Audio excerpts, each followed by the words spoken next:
দূরপুরের মুসলমান, কেমন নবীর উম্মত হইলা, কেমন দামি নবীর উম্মত। এমন নবী দামের উম্মত, যেই নবীকে না বানাইলে আল্লাহ আসমান বানাইতো না, জমিন বানাইতো না, আল্লাহ চন্দ্র বানাইতো না, আল্লাহ নক্ষত্র বানাইতো না, কোন মানুষ জাতি আল্লাহ বানাইতো না। ওই নবীর উম্মত সাহাবা একরামদেরকে নিয়ে নবী যখন জঙ্গলার ভিতরে ঢুকে পড়লেন, জঙ্গলার ভিতরে ঢোকার পর সাহাবা একরাম শুধু কানের ভিতরে আওয়াজ পায়, ডানের দিকে আওয়াজ পায়, নবীকে সালাম দেয়, আসসালামু আলাইকুম ইয়া রাসূলুল্লাহ। বাম দিকে তাকাইয়া দেখে শুধু আওয়াজ, আসসালামু আলাইকুম ইয়া রাসূলুল্লাহ। সামনের দিকে শুধু আওয়াজ।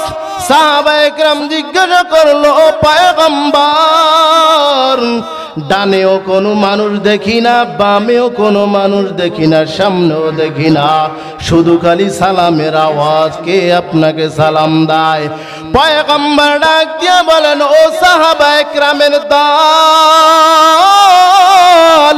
তোমরা কি বুঝো আমি তোমাদের নবী? না না, আমি শুধু তোমাদের নবী না, আমি গাছের নবী, আমি আসমানের নবী, আমি পানির নবী, আমি বাতাসের নবী, আমি হইলাম রাহমাতুল লিল আলামিন। আল্লাহ তাআলা জানাইয়া দেয়, ওয়া মা আরসালনাকা ইল্লা রাহমাতাল লিল আলামিন।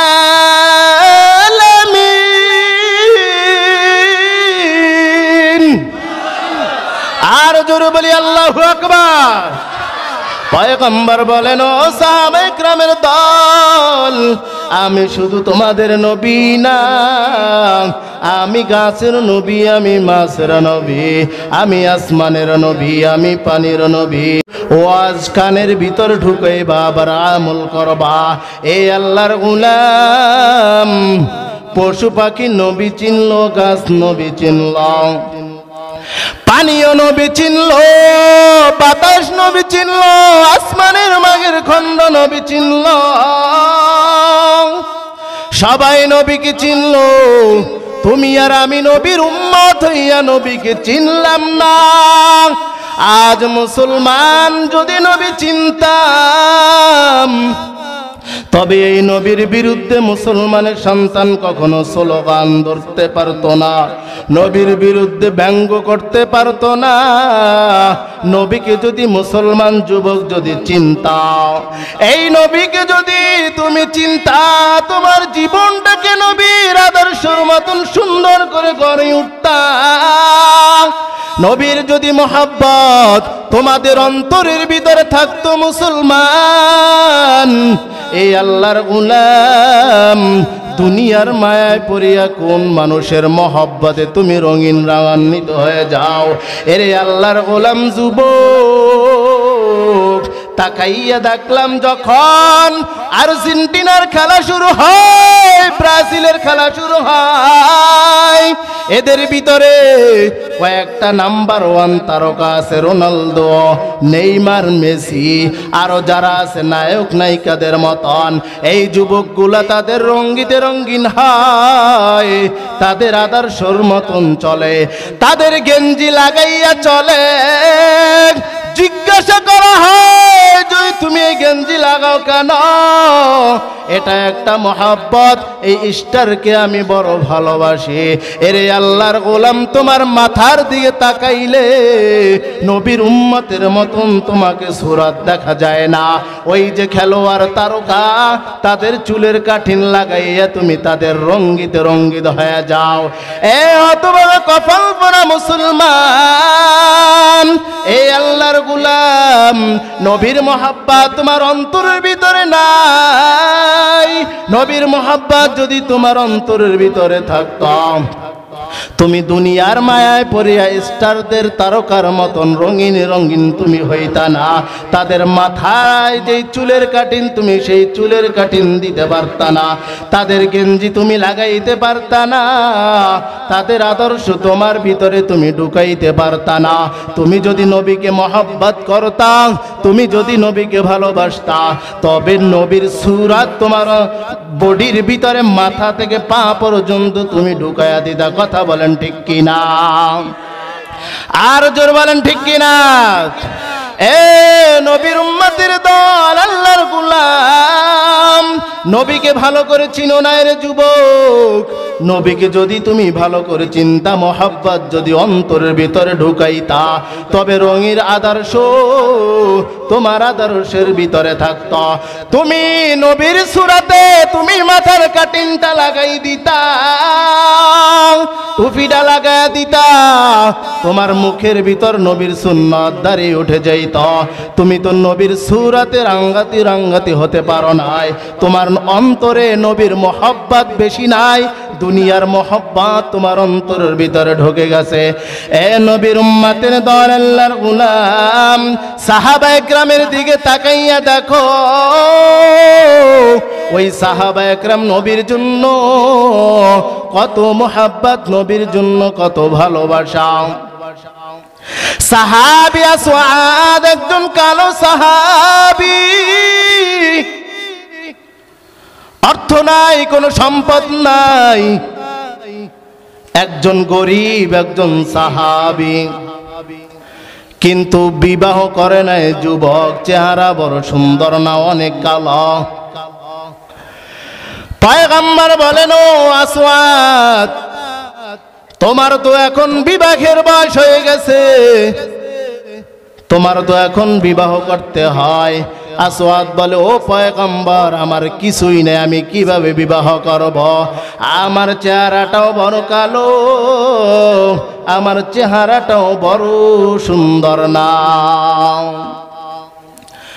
পয়গম্বর জানায় দাও, আসওয়াদ, তুমি যদি রাজি হয়ে যাও, আমি তোমার ঘটকদারি করব, তুমি বিবাহ করবা কিনা? আল্লাহু আকবার। নবী ঘটক, কত বড় কপাল। এই কালো সাহাবী আসওয়াদ এইবার বললেন, পয়গম্বর, যদি আপনি ঘটক হয়ে যান, আমাকে বিবাহ পড়ায় দেন, আমি রাজি আছি। এ নবীর উম্মতের দল, আল্লাহর গোলাম, পয়গম্বর একটা সুন্দর করে একটা চিঠি লেখা আসওয়াদের হাতে দিয়ে দিলেন, যাও, আমার একজন ধনী সাহাবী আছে, ওই সাহাবীর কাছে যাও, তার একটা সুন্দরী কন্যা আছে রমণী ঘরে, আমার নবীর চিঠি তুমি তাকে পৌঁছাইয়া দাও, আর বলবা পয়গম্বর এই চিঠিটা দিয়েছেন, আর পয়গম্বর বলেছেন তোমার ঘরের ভিতরে যে রমণী সুন্দরী, এই সুন্দরীকে আমার সাথে বিবাহ দিতে বলছে। আসওয়াদ চিঠি নিয়ে এবার রওনা, বড় আনন্দ, বড় খুশি। ওই ধনী সাহাবীর কাছে গিয়া চিঠিটা পেশ করলেন। চিঠি পেশ করার পর সব কিছু পড়লেন, নিজ দিয়া লেখা, ইতি জনাবে মুহাম্মদুর রাসূলুল্লাহ সাল্লাল্লাহু আলাইহি ওয়াসাল্লাম। আল্লাহু আকবার। নিজ দিয়া ইতি লেখা, এত বড় নাম, এত বড় নাম। ওই আসওয়াদ ডেকে বলেন, আপনি তো আমার শ্বশুর হয়ে গেছেন, আমি আপনার জামাই, আপনি আমার শ্বশুর। কিন্তু ওই ধনী সাহাবী এইবার তার মাথার দিকে তাকায়, আবার পায়ের দিকে তাকায়। এই ছেলেটা কালো, চেহারাও অনেক, চেহারাও ভালো না, আমার রমণী সুন্দরী মেয়ে, এই ছেলের সাথে আমি কিভাবে বিবাহ দেই? আশ্চর্য হয়ে গেলেন। একবার চিঠির দিকে তাকায় আর একবার চেহারার দিকে তাকায়, কারণ ওই চিঠির ভিতরে নবীর নাম লেখা। তো জোরে বলি সুবহানাল্লাহ। সুবহানাল্লাহ বলতে কি লজ্জা লাগে? হ্যাঁ, সুবহানাল্লাহ বললে নেক আছে না? আলহামদুলিল্লাহ বললে নেক আছে না? তাহলে এই নেক আমরা শুধু শুধু হারাইবো কেন? বাঙালি সুবহানাল্লাহ কোথায় বলবে তাও এখন পর্যন্ত ভালো করে শিখে নাই, আমরা এখনো শিখতে পারিনি। সুবহানাল্লাহ বলে কোন জায়গায় জানেন? ওই জায়গায় আর কওয়া লাগে না যে মিয়া সুবহানাল্লাহ কন, ওই জায়গায় এখনই যে সুবহানাল্লাহ বাইরে যায়। কোন জায়গায় সুবহানাল্লাহ কয়? রাস্তা ঘাটে মাঠে যখন হাঁটে তখন যদি দেখে পায়খানার উপরে ফাড়া দেছে, কি দেছে? পায়খানার উপরে যেই ফাড়া দেছে সুবহানাল্লাহ, এই রুমের কামটা কেডা করছে? কয় কি কয় না? এ মিয়া দিয়েছেন পায়খানায় ফাড়া, হইনি কোন সুবহানাল্লাহ? আপনার সুবহানাল্লাহ ওই জায়গায়, আপনি কোন ওই জায়গায়? সুবহানাল্লাহ শিখতে হবে, কোন জায়গায় কইবেন এটা জানতে হবে। রাজি আছি তো সবাই? আসওয়াদ এইবার তার দিকে তাকাইয়া রইলেন। ওই সাহাবী চিঠির দিকে তাকায় আবার চেহারার দিকে তাকায়, কারণ চিঠির উপর পয়গম্বরের নাম। ওই ধনী সাহাবী আসওয়াদকে ডেকে বলে, ও আসওয়াদ,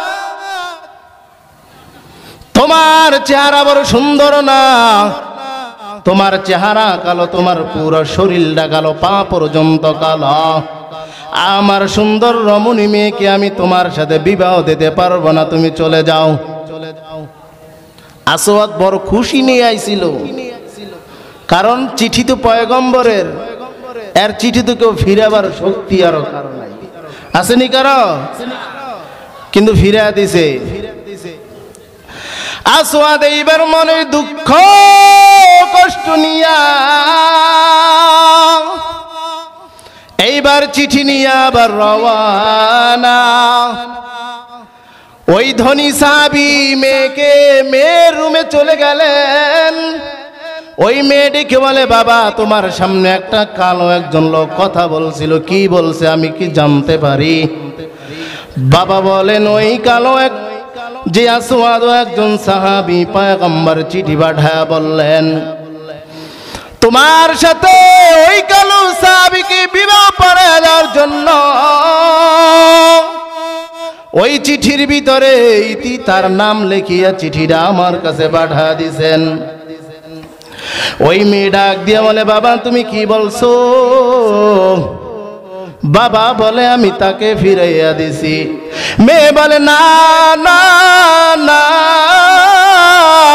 যেই পয়গম্বর আমার জন্য যেই ছেলে পাঠাইছে হোক কালো কোনো সমস্যা নাই, তবে দুনিয়ার জিন্দেগিতে আমি তো সারা জীবন আমি বাঁচবো না। পয়গম্বর পাঠাইছেন, আপনি যে তাকে যে তাড়াইয়া দিয়েছেন পয়গম্বর জানতে পারলে বড় কষ্ট পাবে। ও বাবা যাও যাও, এই দুনিয়াটা হলো ক্ষণস্থায়ী, আখিরাত হলো চিরস্থায়ী।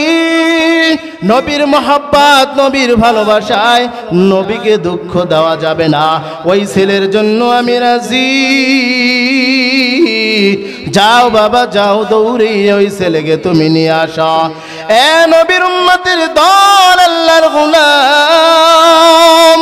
এইবার মেয়ের বাবা দৌড়াইয়া পিছন থেকে ডাক দিয়া বলে, আসওয়াদ আসো আসো, তোমার কপালটা বড় ভালো, আমার মেয়ে তোমাকে বিবাহ করার জন্য রাজি হয়ে গেছে। আল্লাহু আকবার, আর জোরে বলি আল্লাহু আকবার।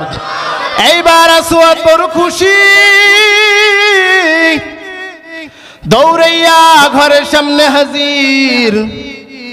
ওই ধনী সাহাবী জিজ্ঞাসা করলেন, তুমি যে বিবাহ করবা তোমার কি মহরানা কি রকমের আছে, কোন অবস্থায় আছো? ওই আসওয়াদ বলে, না না না, আমার কাছে কোনো মহারণা নাই, কিন্তু আমার কাছে দামি একটা মোহর, এই চিঠিখানা আমার কাছে আছে। আল্লাহু আকবার। এছাড়া আমার কাছে আর কোনো মহারণা নাই। কাছে কি বাড়ির ভিতর থেকে মা বাবার সামনে অনেক সময় একটা গান বলে, গান দিয়ে বুঝাইয়া দেয়। দাদা দাদির সামনেও গান বলে, গান দিয়ে বুঝাইয়া দেয় যে আমার বিয়ের বয়স হয়েছে। এটা তাদেরকে ইঙ্গিতে বুঝাইয়া দেয়। যুবক গান গায়। আমি এদিনকেও এক যুবকের জবান দিয়ে শুনছি। কি গান কয় জানেন? কইতাম নি? বলেন কইতাম নি? হ্যাঁ, কেমন যুবক! এটা মা বাবাকে সতর্ক করায় দেয়। মা বাবার লজ্জা থাকা উচিত, যেহেতু ছেলে বিবাহের প্রাপ্ত বয়স্ক হয়েছে তাকে বিবাহ করায় দেওয়া। যদি আপনার এই সন্তান অন্য জায়গায় জিনার কাম করে, এর আমল নামের এই সওয়াবটুকু কিন্তু আপনার আমল নামে যাবে। কারণ আপনার উচিত তাকে বিবাহটা পরে দেওয়া। তো এই যুবক গান গায়, কত সুন্দর আবেগ নিয়ে গানটা গায়, শুনবেন নি? বলে কি জানেন? বউ না থাকলে ঠান্ডার দিনে, এখন শীত না, একলা খাটে ঘুমায়, এই ঘুম আর ভালো লাগে? বউ না থাকলে ঠান্ডার দিনে কেমন করে রাত কাটে, ও দাদা আমায় বিয়া করাই দে। কারে কইছে? দাদারে কয়, বাহিরে তোর কইতারে না, যেহেতু দাদায় বাচ্চা আছে। ও দাদা আমায় বিয়া করাই দে। এই গান আছে না আপনার এলাকায়? হ্যাঁ, এই গান বাজে। কিন্তু এই যুবক বলে, অনেক আবেগ নিয়ে কষ্ট নিয়ে গানটা বলে, কিন্তু আপনারা তো যুবকের কষ্ট বুঝেন না। যারা মা বাবা আছেন, মহিলারা যারা পর্দার আড়ালে শুনতেছেন, আর বাবারা যারা এখানে উপস্থিত আছেন, আজকের থেকে ওয়াদাবদ্ধ হন, প্রাপ্ত বয়স্ক যখন আমার সন্তান হবে, আমি অন্যায়ের কাছ থেকে ফিরেয়া তাকে শরিয়াত অনুযায়ী বিবাহ পড়ায় দেব। রাজি আছি সবাই? সবাই রাজি আছি? বলি আল্লাহু আকবার। আল্লাহ তাআলা সকলকে কবুল করুক, বলি না আমিন। আসওয়াদ এইবার অনেক খুশি, টাকা নিয়া যখন বাজারে রওয়ানা, কানে আওয়াজ আসলো, এক সাহাবী দৌড়াইয়া বলে, ও আসওয়াদ কোথায় যাও? আসওয়াদ বলে, আমার আজকে বিবাহ বার্ষিকী, আমি বিবাহের কেনাকাটার জন্য বাজারে যাই। ওই সাহাবী বলেন, ও আসওয়াদ, তোমার তো আজকে বিবাহ, আর ওইদিকে যুদ্ধের ঘন্টা বেজে গেছে, পয়গম্বর যুদ্ধের ময়দানে হাজির। কাফেরদের সাথে পয়গম্বরের সাথে যুদ্ধের লড়াই। তুমি এদিকে আনন্দ, বিবাহের বাজারে তুমি কেমনে যাও? এ নবীর উম্মতের দল, আল্লাহর গোলাম, ওই আসওয়াদ নবীর প্রেমে, নবীর ভালোবাসায় বাজারে গিয়ে আর বিবাহের মালামাল আর কিনে নাই। নবীর ভালোবাসায়, নবীর প্রেমে ওই টাকা দিয়ে একটা তরবারি কিনলেন। তরবারি কিনে আসওয়াদ এইবার যুদ্ধের ময়দানে হাজির। যুদ্ধের ময়দানে হাজির হওয়ার পর ওই আসওয়াদ এইবার যুদ্ধ করলেন। যুদ্ধ করতে করতে এক পর্যায়ে ওই আসওয়াদ কাফেরদের হাতে শহীদ হয়ে যায়। এ নবীর উম্মতের দলে বলার মুসলমান, বদরপুরের মুসলমান, ওই নবীর সাহাবী, তুমিও তো উম্মত, আমিও তো উম্মত। ওই আসওয়াদ এইবার শহীদ হয়ে যায়। যুদ্ধ শেষ হওয়ার পর পয়গম্বর সাহাবীদেরকে বললেন, ও সাহাবায়ে কেরামের দল, আমার সাহাবী দেখো কে শহীদ হয়েছে। সবাইকে হাজির করো। একটা মহিলা দৌড়ে, একটা মেয়ে দৌড়ে পয়গম্বরকে জানা দেও, পয়গম্বর আপনার সাহাবী আসওয়াদ কালো সাহাবী, আপনি ঘটক হইয়া আমার কাছে পাঠাইছিলেন আমাকে বিবাহ করার জন্য। আপনার সাহাবীকে টাকা দেওয়ার জন্য আমি বাজারে পাঠা দিলাম, বিবাহের সাজুনি গাজুনি কেনার জন্য, কিন্তু আপনার সাহাবী সাজুনি গাজুনি কেনে নাই, তরবারি কিনে আপনার প্রেম মহাব্বতে ভালোবাসিয়া যুদ্ধের ময়দানে হাজির হয়েছে। এই যুদ্ধের ময়দানে আমার ওই যে তার যাকে আমি স্বামী বানাইতাম, এই যুদ্ধের ময়দানে তাকে দেখা যায় না। পয়গম্বরের হাতে চিঠিটা হস্তগতন করলেন। এইবার পয়গম্বর সাহাবীদেরকে বললেন, ও সাহাবায়ে কেরামের দল, দেখো আসওয়াদের লাশ কোথায় পাওয়া যায়। সাহাবায়ে কেরাম আসওয়াদের লাশ খুঁজে কোথায় পাওয়া যায় না। এ নবীর উম্মতের দল, আল্লাহর গোলাম, ওই আসওয়াদ এমনি ভাবে তাকে হত্যা করেছে, মাথার উপর আঘাত লাগায়া দিছে, শরীরের উপর আঘাত লাগায়া দিছে, এমন ভাবে রক্ত মাখা অবস্থায় চেহারা। সাহাবায়ে কেরাম যখন রক্ত সরা দিলেন তখন বোঝা যায় এইটা আসওয়াদের লাশ। ওই মেয়ে ডাক দিয়ে বলে, ও পয়গম্বর, এই আসওয়াদের বড় খুশি ছিল, বড় আনন্দ, আপনার প্রেম, আপনার মহব্বতে, আপনার ভালোবাসায় এই আসওয়াদ জীবনটা দিয়ে দিছেন। ও পয়গম্বর, আপনাকে জানাইয়া দেই, আপনি আল্লাহর কাছে একটা দোয়া করবেন, দুনিয়ার ভিতরে আসওয়াদ আমাকে পায় নাই, হাসরের ময়দানে আল্লাহ জানি এই আসওয়াদের সঙ্গে আমার সঙ্গে জানি মিলে দেয়। আর জোরে বলি সুবহানাল্লাহ।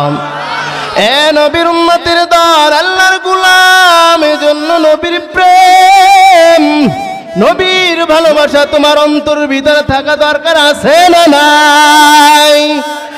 দুনিয়ার মহাব্বতে পড়িয়া, দুনিয়ার ভালোবাসায় পড়িয়া তোমার জীবনটা বাবা নষ্ট করে দিও না, কারণ এই দুনিয়া আল্লাহ চিরস্থায়ীর জন্য বানায় নাই, আল্লাহ অস্থায়ীর জন্য এই দুনিয়া বানাইছেন। তোমার ভালোবাসাও ধ্বংস হয়ে যাবে, দুনিয়ার ভালোবাসাও ধ্বংস হয়ে যাবে। এ নবীর উম্মতের দল, আল্লাহর গোলাম, আজকে থেকে ওয়াদাবদ্ধ খবর, নবীর সুন্নাত, নবীর মাথা থেকে পা পর্যন্ত নবীর আদর্শ মতন আমরা চলতে রাজি আছি না নাই? আর জোরে বলে আছি না নাই? নারায়ে তাকবীর, নারায়ে তাকবীর। আল কোরআনের আলো, কোরআন সুন্নাহর আলো, আজকের মাহফিল, আজকের মাহফিল, নারায়ে তাকবীর। এ ভোলার মুসলমান, ভালো করে শুনে নাও, দুনিয়ার ভিতরে থাকবা, কিন্তু দুনিয়ার পরিবেশ তোমার শরীরের ভিতরে জানি না লাগে। কারণ তাকাইয়া দেখো, বাইং মেশিনের নেই, বাইন মেশিনের বাইন থাকে কই? উপরে, ভেতরের নিচে থাকে না? ভেতরের নিচে থাকে, কিন্তু ভেতর লাগে। ওর শরীরটা কিন্তু ফ্রেশ। আপনারা যেইভাবে কথা কইতেছেন, বুঝে জীবনে বাইং মাছ দেখেন না, ধরেন না, বুঝিনি না। বাইং মাছের শরীরে ভেতর লাগে। ওদের ঘর বাড়ি কই? মাটির নিচে না? ভেতর লাগে না। তো যুবক মুসলমান, নবীর উম্মত, আল্লাহর গোলাম, দুনিয়ায় থাকবা, কিন্তু দুনিয়ার মরা পচা গান্দা তোমার শরীরে লাগতে পারবে না। রাজি আছি তো সবাই? আশরাফ আলী থানভী রহমাতুল্লাহি আলাইহি দুনিয়ার মিসাল দিয়ে বললেন, মানুষ দুনিয়ার জন্য বড় পাগল। কেমন পাগল? আল্লাহ তাআলা এই দুনিয়াটা সুন্দর রং বেরঙের ভাবে সাজা দিয়েছেন। একটা রাখাল ছেলে মাঠের ভিতরে গরু চড়ায়, মাঠের ভিতরে গরু চড়াইয়া গাছের উপরে হেলান দিয়া মনে মনে ভাবা আরম্ভ করলেন, আমি একজন রাখাল ছেলে, আমার বংশের কোনো পরিচয় নাই, আমি একজন এতিম, আমার সাথে কে মেয়ে বিবাহ দিবে? আমি তো জীবনে মেয়ে বিবাহ করতে পারবো না। রাখাল ছেলে চিন্তা করতে করতে হঠাৎ একটা মেয়ে তার সামনে দাঁড়ায় গেল। ও রাখাল ভাই, তুমি কি চিন্তা করো? তুমি যা পরিকল্পনা করো, যা চিন্তা করো, তুমি যেই চিন্তা করো তোমার চেহারা ভালো না, তুমি একজন এতিম ছেলে করো রাখালগিরি। আমি এলাকার ভিতরে একটা সুন্দরী মেয়ে, তুমি যদি চাও আমি তোমার সাথে বিবাহ বসতে রাজি। রাখাল তো পাগল, হায় হায় কি ভাবনা করলাম, ভাবনা করতে করতেই তো মাইয়া সামনে হাজির। আর এত বড় সুন্দরী মেয়ে আমাকেই প্রস্তাব দেয়, আমি দেওয়ার আগে। রাখাল বড় খুশি। রাখাল লাফ দিয়ে দাঁড়াইয়ে বলে, ও মেয়ে, তোমার মস্তিষ্ক ঠিক আছে নি? ভালো করে বুঝো, তুমি কি আমার সাথে বিবাহ বসবা? এইবার মেয়ে ডেকে বলে, আমার মস্তিষ্ক ঠিক আছে, আমি তোমার সাথে বিবাহ বসবো, তুমি যদি রাজি হয়ে যাও। রাখাল এইবার চিন্তা আরম্ভ করলেন, এই মেয়েকে ছাড়া যাবে না, এই মেয়েকে যদি আমি ছাড়িয়ে দেই, যদি আর না পাই। এইবার মেয়েকে বলে, আমি যদি এখন তোমাকে বিবাহ করতে চাই, তুমি রাজি নি? এইবার মেয়ে বলে, যদি তুমি এখন বিবাহ করতে চাও আমি এখনই রাজি হয়ে যাব। এইবার ওই রাখাল ছেলে মেয়েকে বলে, চলো এইবার যদি চাও আমি সমাধান দিব, কিন্তু আমার কথা মতন চলতে হবে। বলে রাজি। এইবার মেয়ে ডাক দিয়ে বলে, ও কাজী সাহেব, ও রাখাল, তোমরা দুইজনে থানার ভিতরে চলে যাও, থানার দারোগা তোমাদেরকে সমাধান দিবে। কে দিবে? থানার দারোগা সমাধান দিবে, এছাড়া সমাধানের আর কোনো লাইন নেই। রাখাল এইবার কাজী সাহেব ওই থানার ভিতরে গিয়া রাখাল বলে, ও দারোগা সাহেব, আমি একটা মেয়েকে পছন্দ করলাম, পছন্দ করিয়া কাজীর বাড়ি গেলাম বিবাহ করার জন্য। এই কাজী সাহেব বিবাহ না দিয়া উল্টা প্রস্তাব দেয়। ও দারোগা সাহেব, এইটা কি তার ইনসাফ হলো? ইনসাফ হয় নাই। এখানে আপনি সমাধান দেন। দারোগাটিকে বলেন, তোমরা দুজন আসছো, মেয়ে কোথায়? মেয়েকে না আনলে সমাধান দেওয়া যাবে না। এইবার মেয়েকে যখন দারোগার সামনে হাজির করলেন, এইবার দারোগা রাখালের দিকে তাকায়, কাজী সাহেবের দিকে তাকায়, আবার ওই মেয়েটার দিকে তাকায়। এইবার দারোগা বললেন, ও মেয়ে, তোমার মাথা খারাপ হয়েছে, কাজী সাহেবকে কেন বিবাহ করবা? রাখালকে কেন তুমি বিবাহ করবা? এদের চাই তো আমার ডিমান্ডটা বড়, আমি তোমাকে বিবাহ করব। লাগেনি ফেস?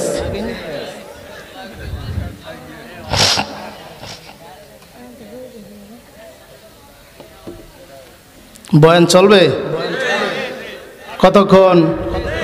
আমার আর 3 মিনিট আছে। শেষ পর্যন্ত আমরা থাকবো না ভাগবো? সবাই রাজি আছি? সবাই থাকবেন তো? কে কে থাকবেন না হাত জাগান। থাকবেন না? যাই হোক, আল্লাহ তাআলা সকলকে বুঝার তৌফিক দান করুন। এটুকু বললে আমি শেষ করব, সময় আমার কম, হুজুরে আসবে, 2 মিনিট বাকি আছে। রাখাল চোখ মাথায়, কাজী সাহেবের চোখ মাথায়, কিরে সমাধান দেওয়ার জন্য থানায় এলাম, দারোগাই প্রস্তাব দেয়। এটা আবার কেমন সুর? কারণ সুন্দরী মাইয়া, ওই মাইয়ের জন্য তো বড় পাগল।